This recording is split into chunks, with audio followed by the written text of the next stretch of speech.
Welcome back to our channel kung saan tinatalakay natin ang pinakamainit at pinakamahalagang development sa AFP modernization.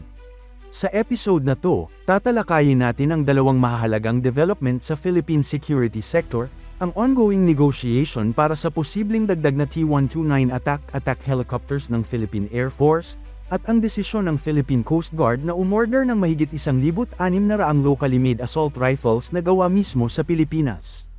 Ano ang ibig sabihin nito sa kakayahan ng bansa, sa direksyon ng defense modernization, at sa seryosong usapin ng self-reliant defense posture?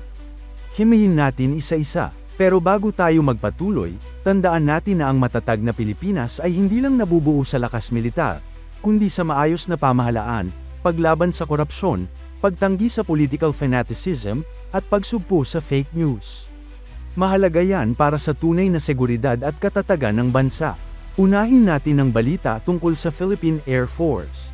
Kamakailan lang, lumabas ang impormasyon na ongoing na ang discussion sa pagitan ng Pilipinas at Turkish Aerospace Industries o TUSAS para sa additional T-129 attack helicopters. Hindi na ito basta haka-haka o speculation lang, dahil mismo ang panig ng Turkey ang nagkumpirma na kabilang ang Pilipinas sa mga bansang kausap nila para sa panibagong acquisition. Base sa tweet ng kilalang Turkish defense analyst na si Turan Oğuz, malinaw ang sinabi ng pamunuan ng TUSAS. Ayon kay TUSAS General Manager Mehmet Demirglu, mahigit 100 T-129 attack helicopters na ang kanilang na-produce, at 76 na rito ang na-deliver na sa iba't ibang customer. Dagdag pa niya, ongoing pa rin ang bidding at negotiations, at direkta niyang binanggit na ang Pilipinas at Nigeria ay nasa second round ng usapan. Mahalagang bigyang din ito dahil ang Pilipinas ay may existing fleet na ng T-129 attack helicopters. Ibig sabihin, hindi na bagong platform ito para sa Philippine Air Force. May operational experience na ang mga piloto, may training na ang ground crew, at may ideya na ang buong organisasyon kung paano ito i-deploy sa totoong operasyon. So bakit may interes pa sa dagdag na units? Una sa lahat, kulang pa rin ang bilang. Kahit gaano pa ka-advanced ang isang attack helicopter, kung kakaunti lang ang units, limitado pa rin ang operational flexibility. Ang Pilipinas ay isang arkipelagong bansa na may malawak na area of responsibility, mula Luzon hanggang Mindanao, at mula internal security hanggang external defense considerations. Ang dagdag na T-129 ay magbibigay ng mas maraming aircraft na pwedeng i-rotate, i-maintain, at i-deploy nang hindi masyadong napapagod ang fleet. Pangalawa, economies of scale. Kapag pareho ang platform, mas madali at mas mura sa long-term ang maintenance, spare parts management, at training. Hindi na kailangan ng panibagong logistics chain, panibagong simulator, o panibagong doctrine. Sa isang defense budget na limitado, malaking advantage ito. Pangatlo, posibleng funding via General Appropriations Act o GAA. Ayon sa mga lumalabas na impormasyon, may posibilidad na gamitin ang GAA para pondohan ang acquisition na ito, katulad ng ginawa sa A-29B Super Tucano program ng Philippine Air Force. Kung mangyari ito, malaking bagay yon dahil mas mabilis ang procurement kumpara sa traditional multi-year loan arrangements. Ang Super Tucano program ay magandang halimbawa, mula sa pagpasok ng pondo, hanggang sa delivery at operational use, napatunayan na kapag may political will at malinaw na requirement, kayang gumalaw ng mas mabilis ang sistema. Kung iyan din ang modelong gagamitin para sa T-129, posibleng mas maagang makita ang dagdag na helicopters sa serbisyo. Ngayon, tingnan naman natin ang mas malawak na strategic implications. Ang T-129 attack ay hindi lang pang counter-insurgency. Isa itong dedicated attack helicopter na may kakayahang magbigay ng close air support, armed reconnaissance, at limited anti-armor capability. Sa panahon ngayon na mas seryoso na ang diskusyon tungkol sa territorial defense at deterrence, mahalaga ang pagkakaroon ng ganitong kakayahan. Hindi ibig sabihin ito na gagamitin agad ang T-129 sa external conflict, pero bahagi ito ng credible defense posture. Ang isang bansa na may kakayahang mag-deploy ng attack helicopters ay mas may bigat sa usaping deterrence kumpara sa bansang purely defensive lang ang assets. Mula sa PAF, lumipat naman tayo sa ikalawang balita, ang Philippine Coast Guard at ang kanilang malaking order ng locally made assault rifles. Sa ilalim ng isang bagong kontrata, umorder ang PCG ng 1,666 units ng Road 4 5.56mm assault rifle mula sa Armscor Global Defense. Ang RD4 ay gawa sa Pilipinas at pasok sa Self-Reliant Defense Posture Program ng bansa. Ibig sabihin, hindi ito imported, at hindi rin ito umaasa sa foreign supply chains. Para sa iba, maaaring isipin na maliit na balita lang ito.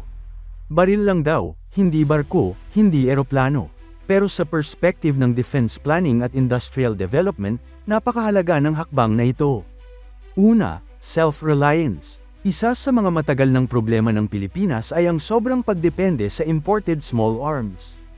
Kapag may global crisis, export restrictions, o diplomatic issues, unang naaapektuhan ang supply ng armas at spare parts. Sa pamamagitan ng pag-order ng locally made rifles, binabawasan ng PCG ang vulnerability na ito. Pangalawa, suporta sa local defense industry. Ang Armscor ay may mahabang kasaysayan sa firearms manufacturing, hindi lang para sa domestic market kundi pati sa export. Pero para mas lalo pang umangat ang local defense industry, kailangan ito ng consistent support mula sa gobyerno. Ang kontratang ito ay nagbibigay ng signal na handang magtiwala ang Estado sa local manufacturers. Pangatlo, modernization ng Coast Guard. Ang Road 4 5.56mm rifle ay compatible sa NATO standard ammunition at idinisenyo para sa modern law enforcement at security operations. Para sa PCG, na madalas humaharap sa maritime law enforcement, anti-smuggling, at boarding operations, mahalaga ang reliability at ergonomics ng armas. Mahalagang tandaan na ang Philippine Coast Guard ay hindi na lang basta humanitarian at search and rescue agency. Sa dami ng insidente sa West Philippine Sea, mas exposed na ang PCG personnel sa high-risk situations. Kaya logical lang na i-upgrade ang kanilang personal weapons. Ngayon, kapag pinagsama natin ang dalawang development na ito, dagdag na attack helicopters para sa PAF at locally made rifles para sa PCG, makikita natin ang mas malaking larawan.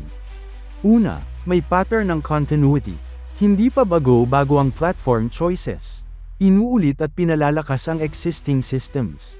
Mas practical ito, mas mura, at mas mabilis i-implement. Pangalawa, may shift patungo sa mas pragmatic procurement approach. GAA funding, local manufacturing, at tested platforms. Hindi ito flashy, pero sustainable. Pangatlo, may strategic messaging. Sa T129 negotiations, ipinapakita ng Pilipinas na diversified ang defense partnerships nito, hindi lang umaasa sa iisang bansa.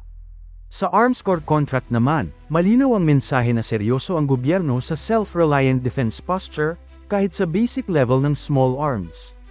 Siyempre, hindi pa tapos ang usapan. Ang T129 negotiations ay wala pang final contract. Posibleng magbago ang bilang, configuration, o timeline. Ganun din sa PCG firearms, ang tunay na sukatan ay kung paano ito magpe-perform sa aktwal na operasyon.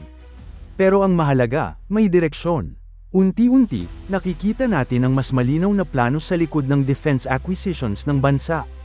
Sa panahon ng tumitinding regional tensions at patuloy na internal security challenges, ang ganitong mga hakbang, kahit hindi headline-grabbing, ay pundasyon ng mas matatag na national defense. At sa huli, hindi tanong kung sapat na ba ito. Ang mas mahalagang tanong ay kung tutuloy-tuloy ba ang ganitong klase ng desisyon, praktikal, realistiko, at nakaugat sa totoong pangangailangan ng bansa. Iyan ang dapat nating bantayan sa mga susunod na buwan.